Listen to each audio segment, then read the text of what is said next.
Hello student, एक बार फिर से आप सभी लोगों का मेरे YouTube चैनल पर स्वागत है। आज की क्लास का टॉपिक है मोशन ऑफ अर्थ, पृथ्वी की गतियां। तो एक बार फिर से हम क्लास स्टार्ट करते हैं। Dear student, exam point of view से इस टॉपिक पर डिस्कशन करने के लिए निम्न पॉइंट्स इंपॉर्टेंट है। पहला ये कि क्या पृथ्वी वास्तव में गतिशील है। दूसरा, यदि पृथ्वी गतिशील है तो इस गति का कारण क्या है, वो कौन से फोर्सेस हैं, कौन से कारक हैं जो पृथ्वी को गतिमान बनाए रखते हैं। तीसरा, पृथ्वी यदि गति करती है तो वो किस प्रकार की गति करती है। और चौथा ये कि इस गति के कारण हमारे दैनिक जीवन पर क्या प्रभाव पड़ते हैं। साथ ही पिछले कुछ वर्षों में पृथ्वी की गति से संबंधित शब्दावलियों पर भी प्रश्न आते रहे हैं, जिनकी सूची आपको दिखाई दे रही है। तो हम एक एक करके इन शब्दावलियों को समझने का प्रयास करेंगे। क्या पृथ्वी वास्तव में गतिशील है? तो इस बात के कुछ संकेत हमें स्पष्ट रूप से दिखाई देते हैं, जैसे दिन और रात का होना, पृथ्वी पर ऋतुओं का परिवर्तन होना, पृथ्वी पर पूरे वर्ष भर एक समान तापमान का न होना इत्यादि। लेकिन कुछ शंकाएं भी हमको नजर आती हैं। यदि पृथ्वी गतिशील है तो हम क्यों नहीं गतिशील होते हैं? तो इसको समझने के लिए फिजिक्स की या भौतिक विज्ञान की एक अवधारणा है। मोशन या गति एक सापेक्ष अवधारणा है। गति निरपेक्ष में समझ में नहीं आती है। गति के लिए एक सापेक्ष वस्तु की आवश्यकता होती है। चूंकि पृथ्वी जब गतिशील होती है तो हमारे साथ साथ पृथ्वी की अन्य वस्तुएं तथा वायुमंडल भी गतिशील होता है, इसलिए हमें पृथ्वी की गति का एहसास नहीं होता है। दूसरा प्रश्न यह है कि पृथ्वी गतिशील क्यों है? वो कौन से कारण हैं जिसके कारण पृथ्वी गति में रहती है? तो पृथ्वी की गतिशील अवस्था उसकी नेचुरल अवस्था है। न्यूटन फर्स्ट लॉ को अगर हम समझें, यदि कोई वस्तु गतिमान है तो वो गतिमान ही रहेगी, और यदि कोई वस्तु स्थिर है तो वो स्थिर ही रहेगी। क्योंकि पृथ्वी की उत्पत्ति के समय से ही पृथ्वी गतिशील अवस्था में है, अतः वह अपनी नेचुरल स्टेज को बनाए रखते हुए गतिमान है। बच्चों, नेक्स्ट टॉपिक डिस्कस करते हैं कि पृथ्वी की कितनी गतियां होती हैं। तो पृथ्वी की दो गतियां होती हैं, first is rotation and second in revolution. तो सबसे पहले हम पृथ्वी की घूर्णन गति को डिस्कस करते हैं। जब पृथ्वी पश्चिम से पूर्व दिशा की ओर घूमती है तो इस गति को पृथ्वी की घूर्णन गति या दैनिक गति या रोटेशन ऑफ अर्थ कहते हैं। पृथ्वी को एक घूर्णन कंप्लीट करने में लगभग 24 घंटे या 23 घंटे 56 मिनट और 4 सेकंड लगते हैं। न्यूटन के फर्स्ट लॉ के अकॉर्डिंग इस घूर्णन को कंप्लीट करने में अर्थ पर कोई भी रिजल्टेंट फोर्स कार्य नहीं करता है। पृथ्वी की अधिकतम घूर्णन गति भूमध्य रेखा पर होती है, जहां इसका मान लगभग 1670 किलोमीटर प्रति घंटे होता है। लेकिन जैसे जैसे हम ध्रुवों की ओर अग्रसर होते हैं तो पृथ्वी की घूर्णन गति का मान घटता जाता है और ध्रुवों पर इसका मान शून्य हो जाता है। इसका कारण यह है कि ध्रुवों पर पृथ्वी द्वारा एक घूर्णन में चली गई दूरी शून्य होती है, कोणीय दूरी शून्य होती है, क्योंकि ध्रुव बिंदु आकार में होते हैं। पृथ्वी की घूर्णन गति से हमारे दैनिक जीवन पर क्या प्रभाव पड़ता है? तो नंबर एक, इसी गति के कारण दिन और रात होते हैं, क्योंकि जिन स्थानों पर सूर्य का प्रकाश पृथ्वी पर आता है वहां पर दिन, तथा जिन स्थानों पर प्रकाश नहीं पहुंचता है उसे हम रात कहते हैं। दूसरा, सूर्य और चंद्रमा जैसे पिंड पूर्व से पश्चिम दिशा की ओर घूमते हुए दिखाई देते हैं। तीसरा, पृथ्वी पर चलने वाली स्थायी पवनें जैसे व्यापारिक पवनें तथा पछुआ पवनें की मार्ग में और दिशा में परिवर्तन होता है। दक्षिणी गोलार्ध में ये पवनें अपने बाईं ओर और उत्तरी गोलार्ध में अपने दाईं ओर मुड़ जाती हैं। पृथ्वी की दैनिक गति से ही ज्वार भाटे की दैनिक आवृत्ति होती है तथा इसी कारण ही ज्वारीय तरंगों की दिशा में परिवर्तन आता है।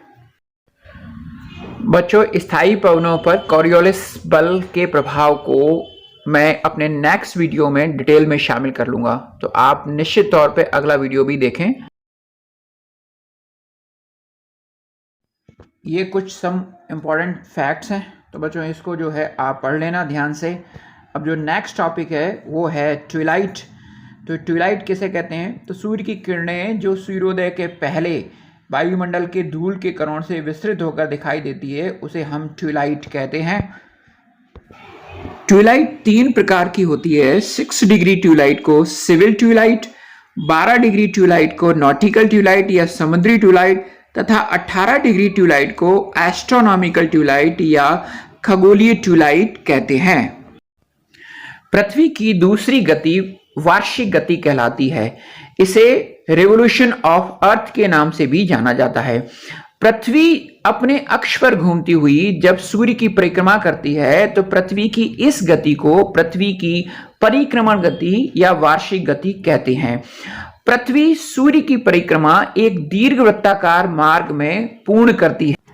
पृथ्वी द्वारा सूर्य का चक्कर लगाने में लिया समय पृथ्वी का परिक्रमण काल कहलाता है। पृथ्वी का परिक्रमण काल लगभग 365 दिन या 365 दिन 5 घंटे 48 मिनट और 40 सेकंड का होता है, जिसे हम सामान्यतः वर्ष के नाम से जानते हैं।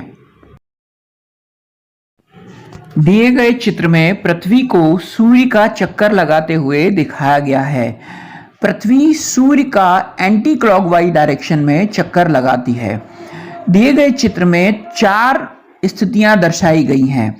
पहली स्थिति 21 मार्च की है और इसके ठीक अपोजिट 23 सितंबर की स्थिति दर्शाई गई है। इस स्थिति को विषुव या इक्विनॉक्स कहते हैं, जो 21 मार्च और 23 सितंबर को घटित होता है। इस समय सूर्य की किरणें विषुवत रेखा पर या भूमध्य रेखा पर लंबवत पड़ती है। ऐसा वर्ष में 2 बार होता है। इस समय पृथ्वी के दोनों गोलार्धों में सूर्य का प्रकाश समान रूप से पड़ता है, अतः पृथ्वी के दोनों गोलार्धों में लगभग एक सा तापमान और एक सी ऋतुएं बनी रहती है और इसीलिए इस स्थिति को विषुव या इक्विनॉक्स या समान रात दिन कहते हैं। 21 मार्च और 23 सितंबर को पूरी पृथ्वी पर एक समान दिन और रात होते हैं। जब इक्विनॉक्स 21 मार्च को होता है तो इस इक्विनॉक्स को वसंत विषुव या वर्नल इक्विनॉक्स कहते हैं। 23 सितंबर को घटित होने वाले इक्विनॉक्स को शरद विषुव या विंटर इक्विनॉक्स कहते हैं। दिए गए चित्र में पुनः 2 स्थितियों को दर्शाया गया है। पहली 21 जून को और दूसरी जो है 22 दिसंबर को। चूंकि 21 मार्च को सूर्य की किरणें भूमध्य रेखा पर लंबवत होती हैं तथा 21 मार्च से 21 जून तक सूर्य की किरणें उत्तरी गोलार्ध में उत्तरी ध्रुव की ओर अग्रसर होती हैं। इस स्थिति को उत्तरायण कहते हैं। 21 जून को सूर्य की किरणें कर्क रेखा पर लंबवत होती हैं। इस स्थिति को ग्रीष्म अयनांत या सोलर स्टाइस या कर्क संक्रांति कहते हैं। 21 जून को उत्तरी गोलार्ध में दिन की अवधि सर्वाधिक होती है। ठीक इसी समय दक्षिणी गोलार्ध में दिन की अवधि न्यूनतम और रात्रि की अवधि अधिकतम होती है। 21 मार्च से 23 सितंबर तक उत्तरी ध्रुव पर सूर्य का प्रकाश बना रहता है और इस अवधि में उत्तरी ध्रुव पर 6 महीने का दिन होता है। इसी अवधि में दक्षिणी ध्रुव पर 6 महीने की रात होती है। इसी प्रकार एक दूसरी स्थिति 22 दिसंबर को होती है।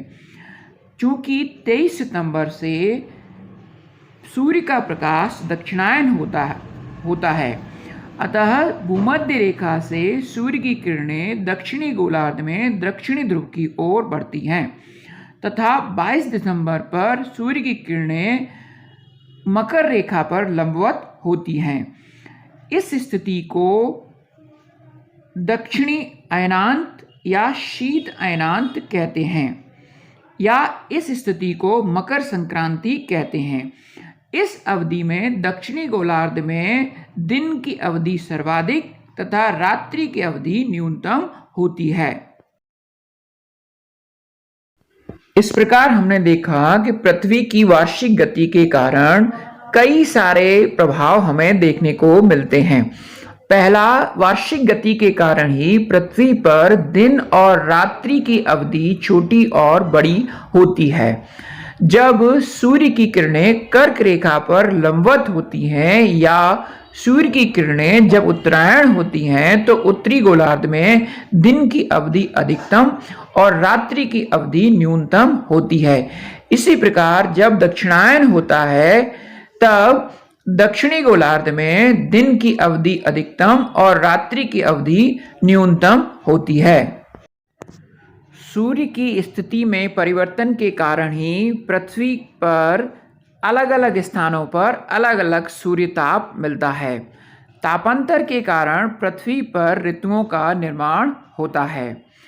पृथ्वी की वार्षिक गति के अन्य प्रभाव जैसे सूर्य की किरणों का सीधा और तिरछा चमकना, कर्क और मकर रेखाओं का निर्धारण, विषुव की स्थिति का होना, उपसौर और अपसौर का होना, ध्रुवों पर 6 माह का दिन और 6 माह की रात होना तथा पृथ्वी पर अलग अलग स्थानों पर अलग अलग ताप का होना शामिल हैं। Thank you for watching my video. तो उम्मीद करता हूँ डियर स्टूडेंट कि आज का टॉपिक मोशन ऑफ अर्थ आपको समझ में आया होगा।